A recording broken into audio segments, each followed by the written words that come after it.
stratégie d'alliance.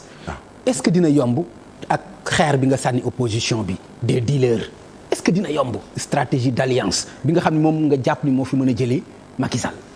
mais opposition parce que nee nga du sànni xeer du taal pneu mais alliance la stratégie boobu. on cherche à faire une alliance avec l'opposition pas avec des dealers te les dealers ils sont 4. Ils sont 4. te malheureusement les 4 réunis su ñu doon dajalee tey ñu dem élection tous les 4 réunis laa wax du ñu am 1%. moo tax tey ñu foog ne il faut que ñu deal parce que gouvernement bi su ñëwee ñoom foog ñu bokk. xanaa waxuloo ma les Abdoul Mbaye les Thierno Alassane Sall. les Mamadou Lamine Diallo man tudduma kenn. non ñoom du mu leen tudd parce que tout de même ñu ngi def seen kéemtalaay kattan ñu ngi góorgóorlu. mais xanaa waxuloo ma ñoom Omar Sarr peut-être. soo wax dëgg yàlla du ma tudd tur. non Omar Sarr man du ma tudd tur ñoom ñëpp je les respecte. je reviens à ce que j'ai dit. mais xanaa waxuloo ma Ousmane Sonko. non Ousmane moom kooku moom xel xalaatu ko wante dama ne nekk leen nit opposition bi nekk leen nit yàlla mooy fal te yàlla mooy maye. nekk leen nit te ngeen gëm yàlla ngeen dellu siwaat ci lu ñu nekkoon mooy opposition et qu'on s'oppose ñu bëgg a ànd ak Macky Sall nag ils ont le droit dem fës wane seen bopp ànd ak Macky Sall mais de grâce qu'ils arrêtent de vouloir endormir le peuple sénégalais. ok mais yaakaarloo ni am ngeen beneen combat bu dul leneen lu dul amnistie pour Khalifa Sall mu mën a jotaat au moins ay droits xalaatu leen ni loolu combat primordial la pour yéen. pas du tout parce que ñun dañu imposer beneen combat dañu imposer boobu la ñuy xeex si. amnistie Khalifa aura l'occasion de vous parler vous inquiétez pas dañ ko tooñ ba ci kanamu yàlla dañ ko tooñ ba ci kanamu yàlla wante xam nga Pape su nekkoon Bart mu xataraayu Khalifa nag mi ngi ne tekk mais ak gars yi ñoo ko tooñ on lui a imposé un combat qu'il n'a pas choisi te su desoon ci moom kese du mës a xeex bi wante dañ ko imposé voilà mais day amnistie par rapport à quoi élection xamoo ko non mais au-delà de l'élection pourquoi mais droit civique civil politique pour un homme politique yow Pape de toi à moi est-ce que tu crois qu'à Touba on accueille des voleurs est-ce que tu crois qu'à Tivaouane on accueille des voleurs est-ce que tu crois que le cardinal il ouvre sa porte à des voleurs wala waa Cambérène Khalifa partout fu mu dem Touba Ndiassane fépp dañ ko ubbil buntu yi parce que xam nañ que kii du sàcc dañ ko tuumaal mais les prophètes le prophète Mohammed paix et salut sur lui Jésus-Christ mais ñoom ils ont vécu pire que cette humiliation mais après qu'est-ce qu'ils sont devenus gis nga tant qu'il y a la vie rek il y a l'espoir ok wallaay yàlla dina àtte ok wallaay yàlla dina àtte d'accord ñu ñëw ci Dakar gis nañu ni le préfet def na benn communiqué pour les panneaux nekkoon na yow sa combat aussi panneaux yi ci seen zone yooyu ak yooyu je pense concerné la sa localité lan mooy panneaux yi ñu war a dindi foofu quoi les panneaux publicitaires. waaw ak communiqué bi ci préfet de Dakar def pour que ñu désencombrer ko carrément. panneaux yi yëpp. panneaux non am na ay allées yu mu joxe quoi. waaw kon peut-être daa pas gisuloo communiqué bi yow.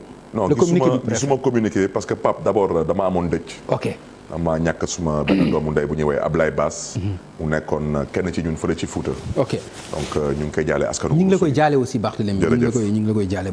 donc temps je n'ai pas trop suivi l'actualité. d'accord. mais préfet tamit il faut que mu xam ne ni que tamit lii di panneau publicitaire yi. il faut que préfet xam ne ni que loi moo ko conféré communes yi ne lii di publicité recette la. communes yi ñoo ko moom mais yoon yi mu nekk aussi Ageroute lañ ko dénk. non xam nga Ageroute dinañ ci waxaat parce que Ageroute dafa nekk agence bu doy waar.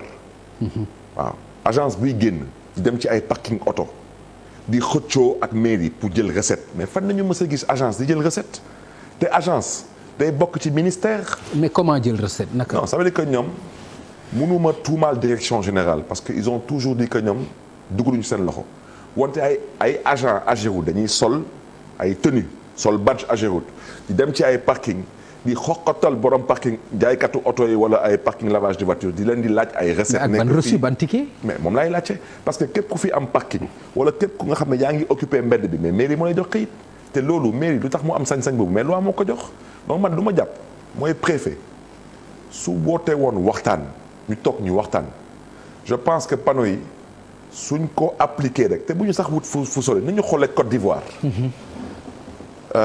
30 jours mais yow aussi ni panneau yi aussi. c'est anarchique. attends loolu aussi xanaa loolu. non c'est anarchique. mais nag préfet tamit bu mu yem ci panneau yi na ñëw tamit ñu dégg ak tamit parking oto yi. parce que tey parking oto yi man dafa am peut-être nu ma yàlla bindee ñu ne baax dafa tàng wante mën naa am parce que panneau la mais xam nga fekk nit am otoom nga ñëw yëkkati ko ak pelle dem sànni ko ci benn camion bon xamoo nu am na lu nga xam ne même ci conscience Sénégalais yi day choqué Sénégalais yi. bokkul ak panneau publicitaire.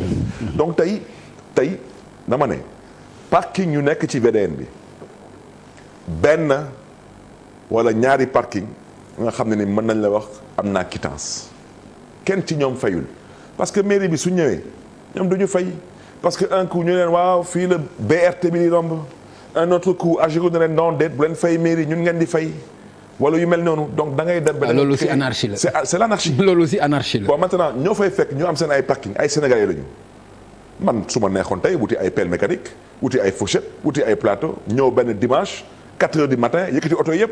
mais dama xam ne que du ñuy yëkkatee oto ak du ñuy daanelee panneau bokkul. dinaa ci yàq ay oto. te am na ay sénégalais yi nga xam ne dañuy jël seen oto yóbbu ko ci parking pour ñu jaayal leen ko. donc ñooñu tamit tu vas leur causer un tort. donc tey préfet tamit maa ngi koy ñaan man Barthélémy Dias ak ñun waa Mermoz Sacré na ñëw gunge ñu déggee VDN parce que man saay bu may laaj policier kenn du ma jox policier.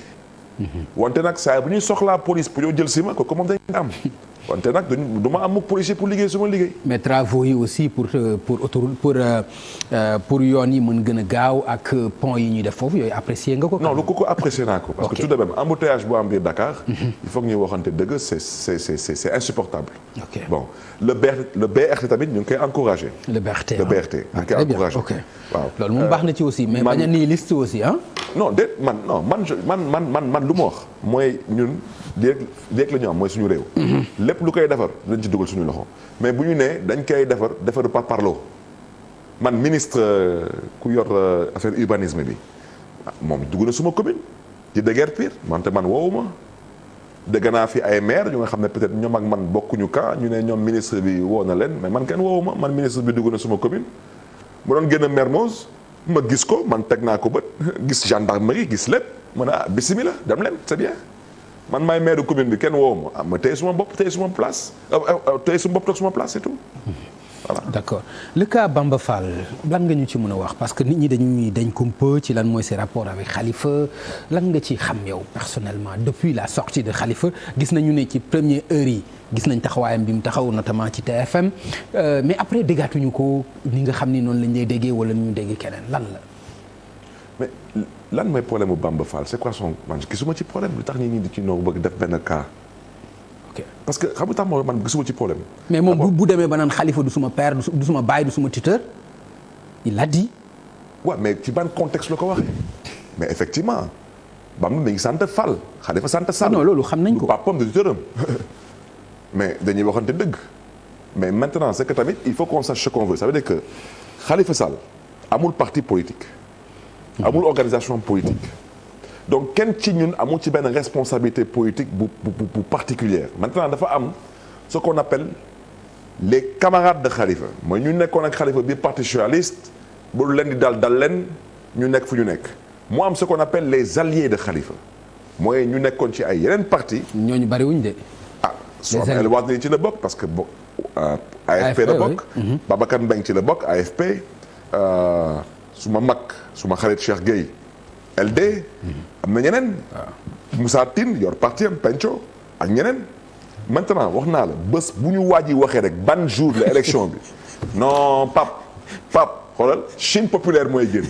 gis nga boobaa dinaa la wax nag benn surprise boobu nag moo lay neex di nga gis ay kàngam biir APR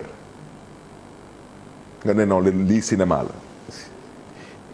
te nag du transhumance. en tout cas c'est contradictoire li ngay wax parce que man li ma dégg ci yow ak li ma dégg ci Bamba Fall bokkul man li ma dégg mooy bëri na ñu nekk par exemple ci biir parti socialiste tey. pare pour jàppale. Khalifa Sall parti socialiste jàppale Macky Sall non parti socialiste. c'est que Khalifa Sall ci boppam moo xam ne amul intérêt. wante jàpp ne que parti socialiste instant yi moom ñëpp ngi bootu ci ginnaaw Khalifa Sall. wante nag du ma sori ci wax ji moo tax ma la suñu yaay bi ndeysaan Aminata Mbengue Ndiaye ak ñi moo àndal. ñu ngi leen di ñaanal yàlla may leen xolu muñ yàlla tamit may leen ñu fekkee talak dal te tamit lii tamit doon seen jiklaay ak seen wërsëg. parce que ñoom tey nu ñu demee ci politique ak ñu nu ñu demee ci politique bokkul. parce que dafa am ñuy dem ci politique ñoom ay poste la quoi. parce que man bon su ma yaay ba léegi Aminta dañ ma ne mooy présidente au conseil waaw mais man dama laajte rek kan la remplacer kenn tontuwuma donc y a un problème.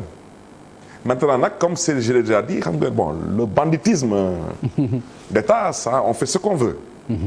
Après ñu changé au passage tamit suma mag Alioune Ndoye de Paris dama ko woo téléphone pour féliciter ko. ma ne ko Alioune yow tey yàlla may la nga dem ba nekk ministre de la pêche. maa ngi lay féliciter parce que Alioune Ndoye est un cadre de haute facture. wante je connais l'homme ah je connais l'homme et je sais que il aurait souhaité peut-être être ministre dans d'autres conditions. waaw parce que ministre bi man suñ ma ko tabee du ma ko jël waaw parce que ay kaay toog par force lii lay tëddee parce que président Macky Sall su demee sax waxuma sax coalition am ci njabootam mu ne leen waa ku fi kontaanul waa tu fais comme moi tu t'en vas ce n'est pas de la démocratie c'est de la dictature te man su ma wóojur bu ma jur du ma wax lu may def danga may laaj na ma wala nga tette ma wante ay nii par force ma ne la am yow ak sa force taxawel na la parce que yow ak sa force man ak yàlla. nga ni poste ministre bi bu Alioune Ndoye